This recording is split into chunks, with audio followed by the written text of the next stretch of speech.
los últimos días, concuerdo contigo, de campañas sumamente largas que deberían acortarse, mantenerse la separación que es necesaria, pero acortarse. Posiblemente el gobierno nacional debiera asumir un 1 de enero, el 1 de marzo hacer las departamentales y la transición de un gobierno a otro hacerse en el mes de diciembre. Esa es la realidad, y las elecciones internas hacerse en septiembre. Entonces tú achicarías el ciclo entre septiembre y marzo y no estar en un año de campaña electoral. Pero bueno, la realidad es el mecanismo vigente. Es un mecanismo virtuoso porque permite separar lo nacional de lo departamental, y eso arroja la posibilidad de discutir lo departamental separado de lo nacional, y además con resultados notoriamente diferentes en lo departamental que en lo nacional. Veamos que cuando, el Frente Amplio gobernó 15 años, al mismo tiempo que gobernaba lo nacional, perdía la mayor parte, el 90% de las intendencias del país en manos del Partido Nacional, y eternamente el Partido Colorado con Rivera, lo cual demuestra que hay notoriamente una independencia de lo nacional de lo departamental, y esa fue la razón por la cual se separaron. Además, después de 1996, con la reforma constitucional, se acabó la dependencia directa de los gobiernos nacionales de los departamentales gracias a esa reforma, que permitió que los gobiernos tengan partidas por ley. Entonces a Rocha, dentro de ese cronograma general, le toca el 4,34% de los impuestos recaudados por la DGI. Y esa plata, cuando sale para un departamento, sale para los 18 restantes, y solamente sube o baja por la cantidad de plata que pueda recaudar la DGI, pero no por imperio de un presidente o por amistad más o menos con un jerarca. Eso rompe un poco lo que se habla, es decir, tiene que estar alineado el gobierno nacional con lo departamental para que le vaya bien. Sí, sin duda. Creo que cuando se marca eso, lo que se marca es la debilidad de los candidatos que tratan de esconderse detrás de un jerarca nacional, porque quizá por su obra anterior o por su falta de propuestas para el futuro, lisa y llanamente no pueden competir. Entonces es como llamar a papá o ponerse detrás de alguno para esconderse en el patio de la escuela. ¿Qué tiene Lascano? Digo porque 2 veces Adauto Puñales, 2 veces el Chueco, ahora va por la segunda vez Alejo Unpierre. ¿Qué tiene Lascano tan particular de que en los últimos tiempos, saliendo de la dictadura, prácticamente tiene la hegemonía para las intendencias? Sí, pero no es nuevo. Si examinan la historia, está Medardo Silvera, está Dantón Solís Cambre, está Víctor Galcerán Fonseca. O sea que esto no es una historia nueva. Lascano tiene una impronta particular, que es una impronta de un espíritu emprendedor, de una sociedad altamente comprometida entre sus miembros, donde hay un lazo de solidaridad muy fuerte, muy social, mucha solidaridad y mucho espíritu emprendedor y de riesgo, generado básicamente sobre la cultura del arroz. Entonces creo que eso es el diferencial. Uno encuentra mucha división cuando uno viene a la ciudad de Rocha, como en algún momento nos tocó venir hace muchos años. Uno se asombraba de la interna de conflicto que había en Rocha. Esa interna de conflicto no existe allá, existe un aspecto mucho más comunitario. Creo que eso es lo que ha reforzado la posibilidad de que haya más intendentes de Lascano, porque los intendentes de Lascano, sin perjuicio de los partidos, lo que tenemos es una impronta cultural de raíz, de base diferente. Es curioso lo de Rocha, ¿no? Digo, porque es totalmente diferente Rocha, La Paloma, Chuy, Castillo y Lascano. Sí, es un departamento que, a diferencia de muchos otros, tiene una multiplicidad de facetas identitarias. Como tú lo dijiste, cada uno de esos lugares tiene facetas diferentes, incluso dentro de ellos, porque La Paloma no es lo mismo que La Pedrera y estar en un mismo municipio, ni Balizas es lo mismo que Aguas Dulces o que Castillo y estar en un mismo municipio, y ni que hablar que por más que parezca una extensión del Chuy, la barra del Chuy también tiene sus diferencias, o 18 de julio, y ni que hablar Lascano en el norte. yo siempre digo que Rocha tiene 3 capitales: una capital administrativa burocrática que es Rocha, ciudad, una capital comercial que es Chuy y una capital productiva que es Lascano. Es una suerte de combo muy, muy particular que cuando uno lo mira 20 años, muy posiblemente el eje incluso demográfico se va a situar en la frontera. Rocha va a pasar a quedar como una ciudad de carácter administrativo y la frontera va a terminar teniendo más habitantes que la propia capital departamental. Incluso eso va a plantear desafíos muy interesantes pensando dónde va a estar la capital del departamento para el futuro. Sí, en definitiva, digo, Rocha tiene esas particularidades de idiosincrasia muy diferentes dentro del departamento. Pero entremos un poco al tema. Estaba mirando una frase: nuestro destino no depende de los astros, más de nosotros mismos, Shakespeare, ¿no? Pero está en portugués. Y la frase es, no importa el idioma en lo que digan, pero lo que importa es el contenido de ella. Y sí, esa frase es como diciendo que todos somos dueños de nuestro destino, ¿no? Y somos los que lo forjamos. Yo siempre digo que la capacidad de generar en la persona, la voluntad mueve al mundo. Ese era un poco el principio de Nietzsche, que decía el poder de la voluntad. Y bueno, yo creo profundamente en el poder de la voluntad. Mueve montañas al igual que la fe. Vamos a hacer un poquito de raconto. Vamos a arrancar por los números. Cuando arranca Alejo Umpierre, digo, porque acá hay una diferencia, ¿no? En definitiva, desde la oposición hoy, gobierno anterior, cuando se presenta el quinquenio y se dan las rendiciones, decía, bueno, 6 millones de dólares la deuda y tenemos tanto en el banco que da para pagar 2 o 3 meses de los funcionarios, en fin, quedó todo ordenado. Del otro lado dice, no, espere, entramos a sumar y resulta que acá no había cosa y llegamos a 27 millones. Bueno, ¿cómo es la realidad en definitiva? Digo, porque hoy está diciendo Aníbal Pereira que la caja está seca.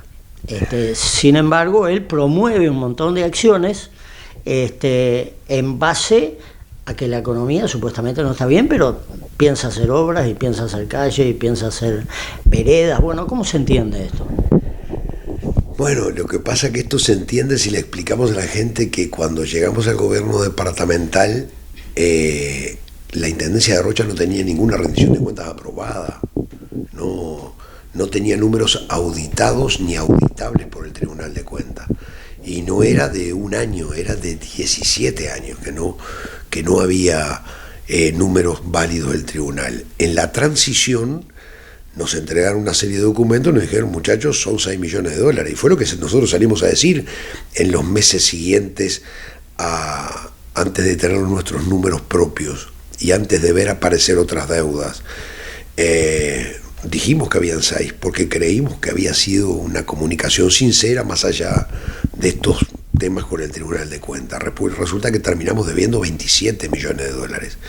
Y eso, para decirte, los grupos más grandes de números, nos dejaron la deuda de Peusa, la iluminación pública, que pasó al Banco BBVA. Exacto, del Banco BBVA, una deuda que la asumió el gobierno departamental, que está la firma del ex intendente Aníbal Pereira, aunque en algún momento lo quiso desmentir. Publicamos la firma de la asunción de esa deuda frente al banco, nada menos que de 6 millones de dólares que no fueron declarados ante el Tribunal de Cuentas, que no pasaron por autorización de la Junta Departamental y que se avesó sí lo llevaron por un camión de arena, 1 metro de arena y 3 de gravilla y unos toros. Bueno, acá hay varios toros y varios metros de gravilla. Realmente fue una violenta violación al artículo 301 de la Constitución, que dice que cuando vas a contraer un crédito que supera tu periodo de gobierno debes pasar por la Junta Departamental, tanto que lo terminamos de pagar hace unos días atrás. El último $1 millón terminamos de pagar hace unos días atrás. Deuda que la tuvimos que renegociar porque estaba en dólares, la tuvimos que monetizar en moneda nacional para cubrirnos de saltos cambiarios, para bajar la tasa de interés, y esto permitió ahorros en el manejo de esa deuda que se canceló. O sea que ahí tenemos 6 millones de dólares solo en eso. Teníamos una sentencia judicial no declarada, no computada, por 8.350.000 dólares frente a la familia Bellot. Eso es un tema que ya venía de atrás. No es imputable al Frente Amplio, pero sí lo que es imputable es no haberla declarado como pasivo. Entonces lo que hicimos fue declararla como pasivo, como corresponde, porque lo que hemos hecho es transparentar la economía departamental. De un juicio por $3 millones con la empresa COT por La Paloma, por la terminal de La Paloma, ni que hablar, bueno, después que nos cayeron algunas deudas más, de juicios de responsabilidad contra la Intendencia por falta de seguro de desempleo por el Banco de Seguro del Estado, trabajadores que no tenían cobertura del Banco de Seguro porque no estaban presentados y lo tuvo que pagar los juicios de la Intendencia, o las designaciones de cargos de confianza del exintendente Pereira, que nos costaron más de $200.000 del erario público. Y entonces tú sumas 8 millones para el número redondo, 8 millones de los Bellot, sumas 6 millones, son 14, sumas la terminal de COT, son 17, y sumas los 6 que nos declararon, son 23, y aparecieron $4 millones más. O sea, en realidad habían $27 millones que nosotros los bajamos a 19, o sea, lo fuimos bajando en la última rendición de cuentas, y que en esta última zafra, en este último ejercicio, lo vamos a dejar prácticamente a cero. Cuando hagamos la rendición de cuentas del año 2025, Rocha, por primera vez en su historia, va a tener superávit anual y eliminación del déficit acumulado. O sea, la suma histórica de deuda que recibíamos va a quedar en cero. O sea, vamos a llevar de $27 millones a cero, y además tener superávit en el ejercicio anual. O sea, cuando uno mira lo que en el año gasta y lo que le ingresa. O sea, lo que se llaman los superávit gemelos. Y esto es por primera vez que va a tener Rocha esta situación. Y ahora además, claro, la diferencia que tenemos con el pasado es que el Frente Amplio daba salame con dulce leche en el Tribunal de Cuentas de la República, no coincidían los informes escritos con los soportes informáticos que mandaban, o sea, era de tan grueso. Hoy día ya van 4 años continuados en los cuales el Tribunal de Cuentas de la República nos convalida nuestros números y nos aprueba sin observaciones. O sea que esto demuestra a las claras que este gobierno es transparente, que recibió una deuda que no es la que nos dijeron, que esa deuda misma la bajamos, que ahora vamos rumbo a la eliminación porque arreglamos los $8 millones de los Bellot sin un peso, mediante el funcionario municipal Alejo Umpierres, no en su función de intendente sino de abogado. Fue votado por la Junta Departamental, el propio Frente votó la transacción que no nos costó un solo dólar. Eliminamos también la deuda de COT mediante otra transacción, que esa no la apoyó el Frente Amplio, pero está eliminada, y ahí bajamos $11 millones la deuda, y eliminamos lo del fideicomiso, que se está terminando ahora. Ahí van a bajar $9 millones que los fideicomisos se computan como deuda. Entonces, en la realidad, por más que se esté pagando. Por más que se esté pagando. Es una queja que tuvo Montevideo, es una queja que tuvo Canelones, porque le computan el 100% de la deuda, por más que lo vengas amortizando año a año. Eso tiene que cambiarlo. Hemos pedido a las intendencias que cambien esos criterios del Tribunal de Cuentas. Pero yo creo que lo que la gente entiende más claro es, si tú estuvieras una caja seca, estuviera fundido, no pagarías sueldos. Las empresas no te hacen las obras de caridad. No podríamos contratar, como lo hicimos ahora, 300 funcionarios a costo exclusivo del gobierno de Rocha para cubrir el programa nacional que cayó de oportunidad laboral, los jornales solidarios que nosotros lo llamamos Rocha Trabaja, que son abonados el 100% por el gobierno departamental. Entonces, no se sostiene. Lo que pasa es que se han ido inventando relatos caóticos permanentemente que nunca se concretan. Primero que no se van a pagar los sueldos, después que la caja está seca, los sueldos se pagan, seguimos haciendo obras, les cancelamos las deudas de ellos, después dicen que les corremos gente, resulta que nunca aparecieron el nombre de los 11 corridos, los estamos esperando hasta el día de hoy, y hacemos persecución. Después que la Fundación A Ganar, resulta que el presidente Orsi contrata a la Fundación A Ganar para el Mides, y resulta que el candidato a intendente en Maldonado, Óscar de los Santos, se reúne con la propia Fundación A Ganar a decir qué buena que es la fundación, a decir que es un importante programa de trabajo y de educación.